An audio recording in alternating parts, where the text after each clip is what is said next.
Can you ride a bicycle? Can you drive a car? Yeah. Can you build a house? Can you build a house? Ese ushobora kubaka inzu? I'm able to swim 5 kilometers. Nshobora koga ibirometero bingahe? 5. My lovely friend, how are you? Me, I'm fine. So, welcome to today's lesson.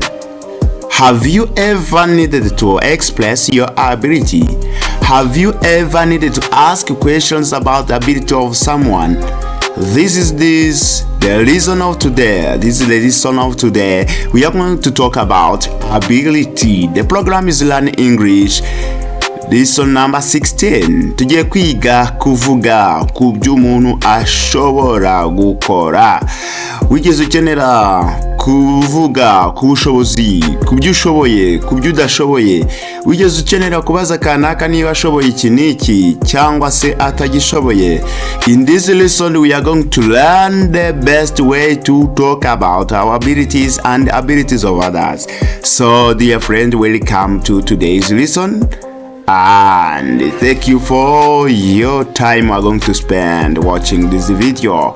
I'm your teacher Eric, and this is Language Booster TV, the YouTube channel which helps you to learn 3 languages: Kinyarwanda, Kiswahili, and English. They are very important languages in this world.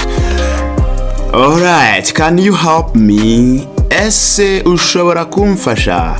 Can you carry this bag? Ese ushobora gutwara iki gikapo? This is what we are going to learn. Alright, without taking too much time, dear friend, in this video we are going to learn how to talk about ability or ask someone about his or her ability. Muri ino video nshuti mukunzi tugiye kurebera hamwe uburyo wabaza, uburyo bwo kuvuga ku byo ushoboye, ku bushobozi bwawe, ndetse n'uburyo wabaza umuntu ibigendanye n'ubushobozi bwe. Alright, you are warmly welcome to ikaze rwose, ni munezero mwinshi. Enjoy this lesson. Wishimira isomo. At the end of this lesson you should be able to talk about your or others' abilities using correct and formal expressions. Muri ino video tugomba kuyisoza ushobora kuvuga ku byo ushoboye cyangwa se ibyo abandi bashoboye ukoresheje imvugo nziza zabugenewe kandi zirizo. So this lesson will also help both Kinyarwanda and English speakers or learners. Maybe you are Kinyarwanda speakers. Birashoboka ko usanzwe uvuga Ikinyarwanda and you want to learn English kandi ukaba ushaka kwiga Icyongereza. This video will help you. Iyi video iraza kugufasha. Maybe also you are English speakers. Birashoboka ko usanzwe uvuga Icyongereza and you want to learn Kinyarwanda. So urashaka kwiga Ikinyarwanda. Also this video will help you. Iyi video kandi nayo nawe iraza kugufasha. So watch at the end, subscribe, like, share, and comment. Write your comment in the comment section. How is this video? How is this lesson? What lesson can I prepare next time? Ushobora kandi kora subscribe, kora share, kora like, kandi wandika muri comment isomo muri kuribona gute. Mbese mama tuzagutegurira irindi somo mu gihe kizaza gikurikira. So tell me in the comment, mbwira muri comment section dukomeze. Right, okay, let's start. You see that we have we have 2 sides. We have English and we have Kinyarwanda. So the first way of expressing your abilities to use the modal verb can. We use this can to express our ability. For example, I can ask someone's ability by saying can you plus the verb. When you want to ask the question, you can use can you. You form this structure. Can you? Then you complete with the verb talking about the activity or the activity you want to know whether he can or she can do.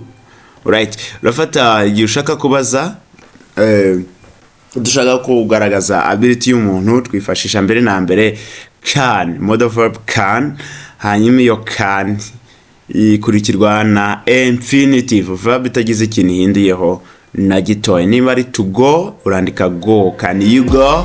Niba ari to be, it is be. Can you be?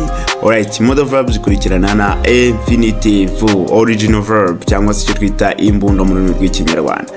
Inshinga itagize igihe na kimwe irahindurwamo ngo itondagurwemo.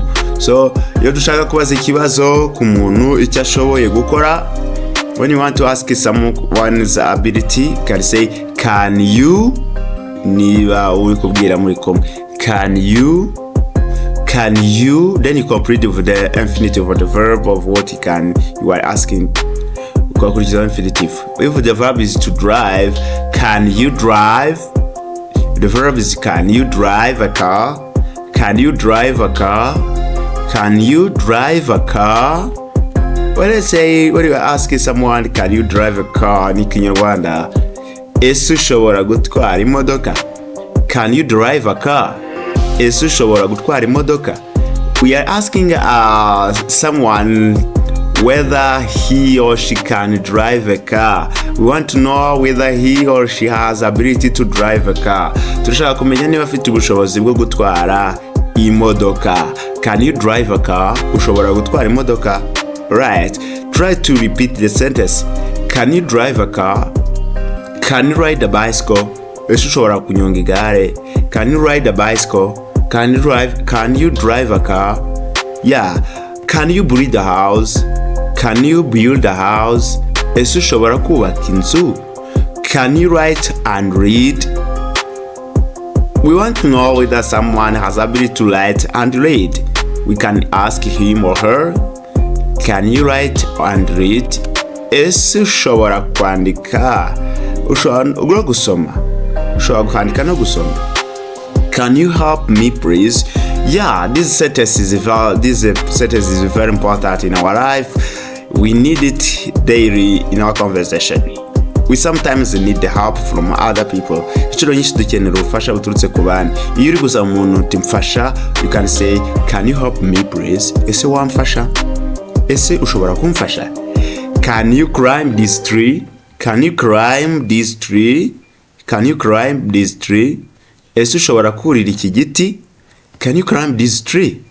Ushobora kurira iki giti? Can you cook cassava paste? Can you cook cassava paste? Washobora guteka ubugari? Ese washobora guteka ubugari? Yeah, we have been looking on questions forms. Twari turi kureba mu buryo bw'ibibazo. Now we are going to see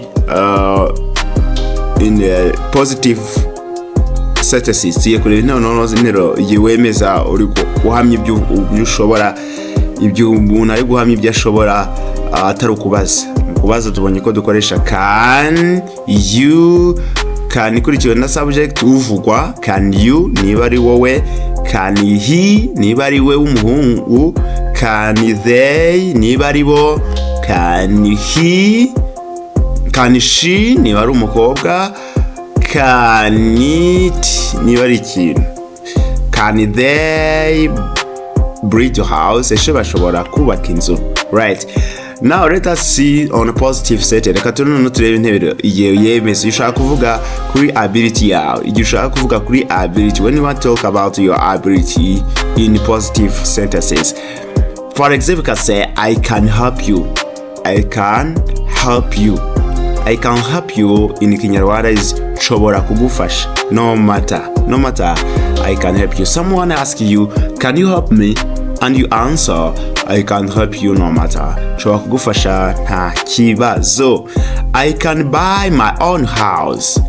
I can buy my own house.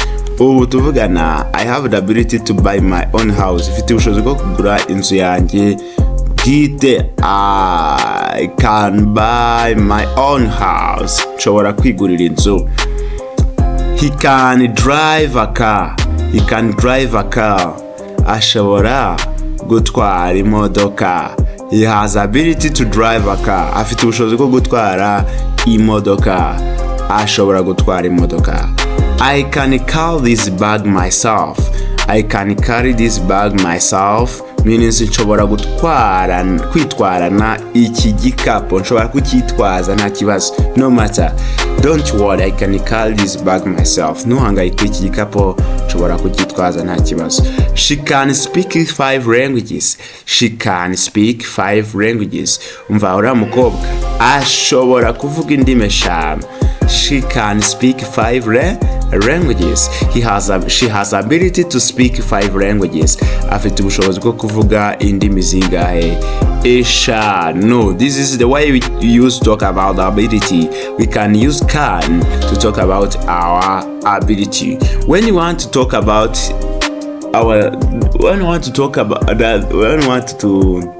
express that we have no ability to do this and this, iyo dushaka kugaragaza ko nta bushobozi dufite bwo gukora iki n'iki, we can put can't in negative and you say can't or cannot. Can't or cannot. Yes, for example, if I cannot help you, if I have no ability to help you, niba nta bushobozi mfite bwo kugufasha, can nzashyira mu negative mvuge I cannot help you. I cannot help you. Sinshobora kugufasha. I can't help you. Sinshobora kugufasha. Nothing I can help you. Nta kintu nagufasha. I can't help you anything. Nta kintu na kimwe nakwifashiriza rwose. I can't help you anything. Nta kintu nagufasha. I can't buy my own house. Mva sinshobora kwigurira inzu. I can't drive a car. Sinshobora gutwara imodoka. I cannot carry this bag myself. Iki gikapo ntabwo nacyitwarana rwose. She can't speak 5 languages. Ntashobora kuvuga indimi 5 rwose. So when you want to talk about you have no ability of that or of this or that, yo ushaka ko nta bushobozi bw'iki n'iki ufite, you put can in negative. You can say can't or cannot. There are 2 ways, can't or cannot. Dear viewer, dear friend, how is this video? Is it helpful to you? Tell me in the comment. Tell me motivative words, motivational words. Tell me, may I continue? Mbese nkomeze? Nyandikira muri comment niba ino video hari kiri kugufasha, niba hari kiri kukwigisha, niba hari kiyungukiyemo, nkomeze cyangwa tell me. I can't help you, sinshobora kugufasha. Let us continue. So the second way of expressing our ability, it has the same meaning with can, but there is another way. Hari ubundi buryo bushya dushobora gukoresha tugaragaza ability y'icyo dushoboye gukora. We can use verb to be followed by modal verb able to and to plus infinitive. Bango ubundi buryo bushya dushobora kwifashisha tugaragaza ikintu kiniki dugishoboye cyangwa kana ku bintu yashoboye kiniki, dufata verb to be tukayitondagura, hanyuma tukongeraho able to ikurikiwe n'imbundo, able to ikurikiwe na infinitive. For example, I am able to speak 5 languages. I am able to speak 5 languages. Bivuga ngo ufite ubushobozi bwo kuvuga indimi 5. Nshobora kuvuga indimi 5. Nshobora kuvuga indimi 5. So be able to, it has the same meaning as can. It has the same meaning as can. I can speak 5 languages. You can also say I am able to speak 5 languages. I am able to swim 5 kilometers. Nshobora koga ibirometero bingahe? 5. Nshobora koga ibirometero 5. He is not able to ride a bicycle.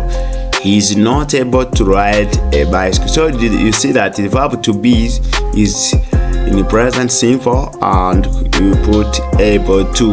So when you want to talk about negative, when there is something you have no ability to do it, ari ikintu udafitiye ubushobozi, we put verb to be, then plus not, am not, is not, then plus able to with infinitive.